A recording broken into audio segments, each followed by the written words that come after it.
We have got some new commanders. Commander 2021 has started spoiling, and we need to go over these commanders. We've seen 5, one for each Strixhaven school, and I want to go over my first impressions along with some of the ways that I would start thinking about how to build these commanders, and the video starts right now.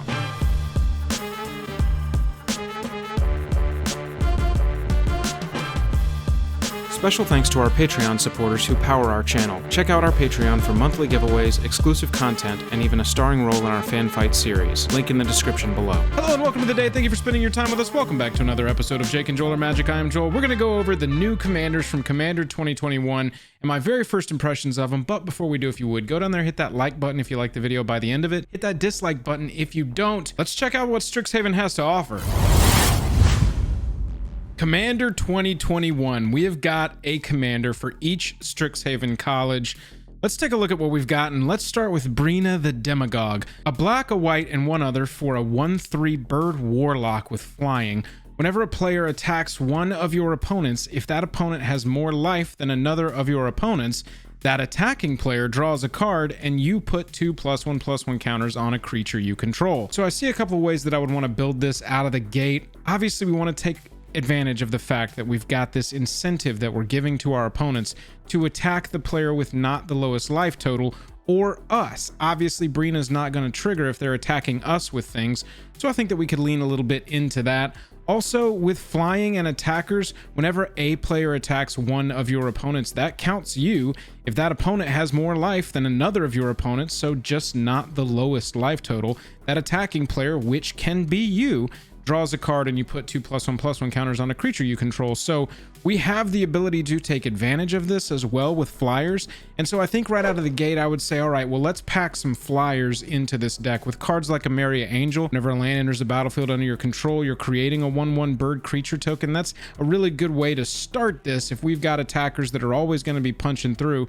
And as long as we're not attacking the player with the lowest life total, we're going to get some advantage. I think that we could also go with like Ethereal Absolution. We could go with a Spirits build, lean into that. I think you could also do a really good build of this bird warlock with some prevention. Run cards like No Mercy and really lean into the fact that we are incentivizing people not to attack us. I really like how they're getting creative with these designs. The next one I want to look at is our Zaffai Thunder Conductor, a red, a blue, and 2 other for a legendary human shaman, and it's got Magecraft. Whenever you cast or copy an instant or sorcery spell, you get to scry 1 automatically, and if that spell's mana value is 5 or greater, you create a 4/4 elemental, and if that spell's mana value is 10 or greater, Zaffai deals 10 damage to an opponent chosen at random. Now, right off the bat, you may see that the title of this card and the text in the blocks, Thunder Conductor, Thunder Collector, that doesn't match up. I assume that, like this has happened before, this will be corrected. This was an early preview version of the card, but before it actually goes to print, this is a typo that will be corrected. But talking about just the commander, if the spell's mana value is 5 or greater, you create a 4/4, and if it's 10 or greater, it deals 10 damage to a random opponent. So let's run cards like Moldrifter, where when it checks for the CMC, that is a 5-cost creature, but you can also evoke it for its 3-cost if you want to play it earlier.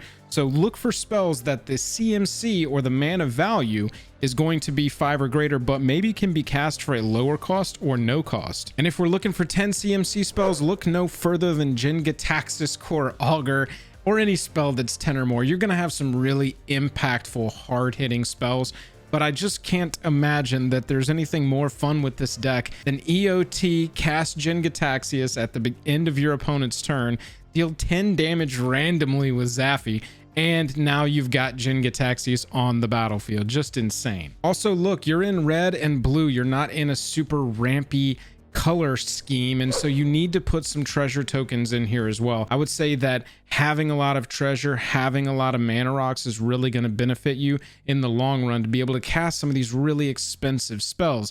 Zaffai takes advantage of the fact that you've got high CMC tribal in your deck, but it doesn't really help you cast them, so find ways to do that. Next up, we've got a counters-based commander, Willowdusk Essence Seer, a green, a black, and 1 for a 3/3 Dryad Druid. Pay 1, tap it, choose another target creature, put a number of +1/+1 counters on it equal to the amount of life you gained this turn or the amount of life you lost this turn, whichever's greater, and you can only activate this at sorcery speed. So I think about this and I go immediately, okay, we need to be running the Ozolith, right? If we're going to spend all this time to get these counters on creatures, we want the Ozolith, which is going to be like this counters magnet, so that every time those creatures leave the battlefield, we get to take all those counters, dump them onto the Ozolith, and save them for later. Past that, you've got two ways to go with this, right? Gain a lot of life in your turn or lose a lot of life in your turn to put a lot of +1/+1 counters on a creature. If we want to go the gain route, let's look at Venser's Journal. At the beginning of your upkeep, you gain a life for each card in your hand.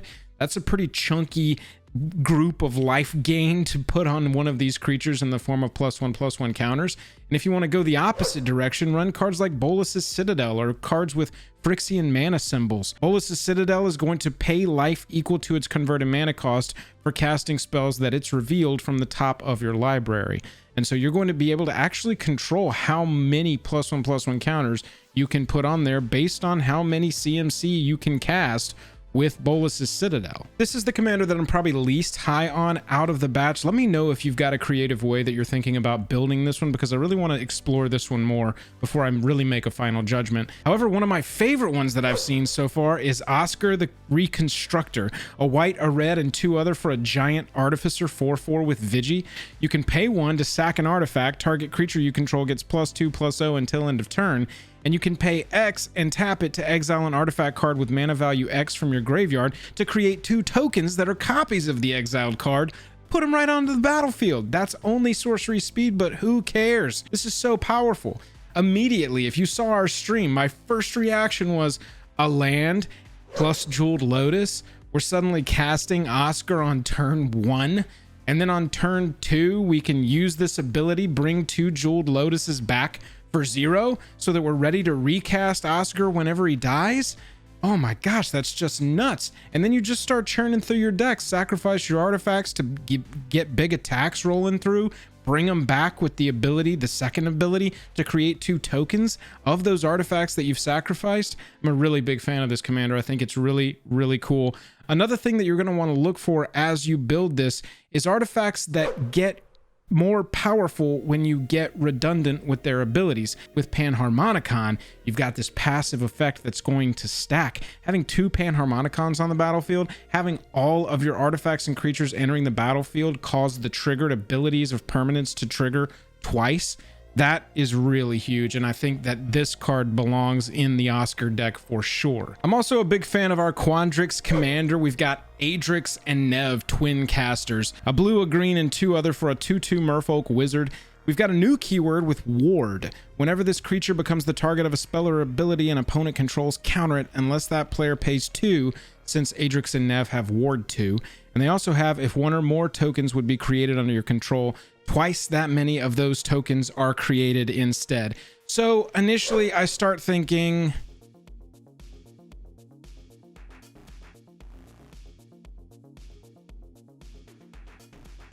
yeah, we're going to run Coma in this deck. Coma and these 2 twin casters were made to be in the same deck together. Double the Serpents each upkeep. This gets out of hand way quicker than most people will be able to deal with it. They've got to have instant speed exile ready to go, or 1 upkeep passes and we've already got 2 Serpents, then 2 we've got 4. It's just, it gets out of control way too fast. I like Sakashima in this deck as well. Just having redundancy on this ability, stacking these things, creating tokens, getting nuts with it. I think that that's very strong. And also my brain went to Mimic Vat as well. Mimic Vat, creating a token, putting a token onto the battlefield that's a copy of the exiled card. We're going to be able to create 2 of those tokens. Who knows how nutty we could get with that. Those are my first impressions. Let's close the book. Thanks so much for watching, everybody. Let me know what your first impressions are. I'm going to be doing deep dives of all these commanders individually. Really can't wait for you to see those videos. I just wanted to get some first impressions down because I'm really excited about these commanders. On your way out, let me know which one of these commanders is your favorite. Hit that like button if you like the video. Hit that dislike button if you don't. I'll catch you later.